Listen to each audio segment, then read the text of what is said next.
सुधा का नेता कौन हुआ, भूखंड विजेता कौन हुआ, अतुलित यशक्रेता कौन हुआ, नवधर्म प्रणेता कौन हुआ, जिसने न कभी आराम किया, विघ्नों में रहकर काम किया, विघ्नों में रहकर काम किया।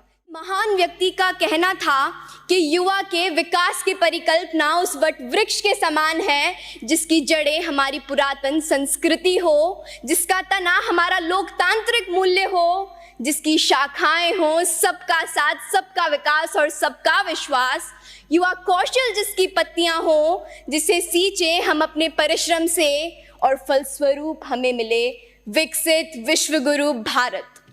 As quoted by Mahatma Gandhi, live as if you were to die tomorrow and learn as if you were to live forever.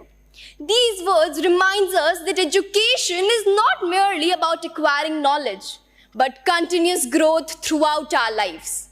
Do you know what Lord Macaulay once said in British Parliament? He said that it is nearly impossible to rule India, but if they succeeded in breaking our backbone, our education system, then they'll succeed in breaking our entire nation. And that's what they did, and that's what today's coaching institutions are doing.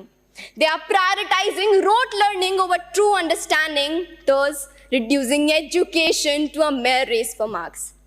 आज के coaching संस्थानों ने गुणवत्तापूर्ण शिक्षा को हर नागरिक के मौलिक अधिकार से एक विशेष अधिकार बना दिया है।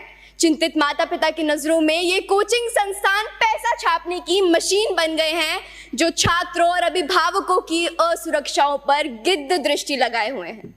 आपको यह जान के हैरानी होगी कि हमारे देश के प्रतिष्ठित कोचिंग संस्थानों में 120 से भी ज्यादा छात्रों के लिए केवल एक अध्यापक नियुक्त होता है।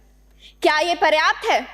साथियों, याद रखिए, संघर्षों के साए में इतिहास हमारा पलता है। जिस और जवानी चलती है उस और जमाना चलता है। हमें जरूरत है मजबूत नियम बनाने की, ताकि यह कोचिंग संस्थान पारदर्शी रूप से संचालित हो और छात्रों की भलाई को प्राथमिकता दें।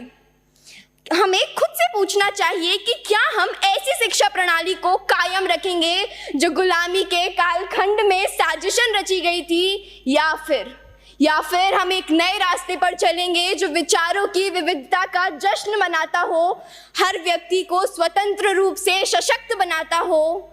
अंत में मैं बस यही कहना चाहूंगी कि वसुधा का नेता कौन हुआ, भूखंड विजेता कौन हुआ, अतुलित यशक्रेता कौन हुआ, नवधर्म प्रणेता कौन हुआ, जिसने न कभी आराम किया, विघ्नों में रहकर काम किया, विघ्नों में रहकर काम किया। जय हिंद, जय भारत और धन्यवाद।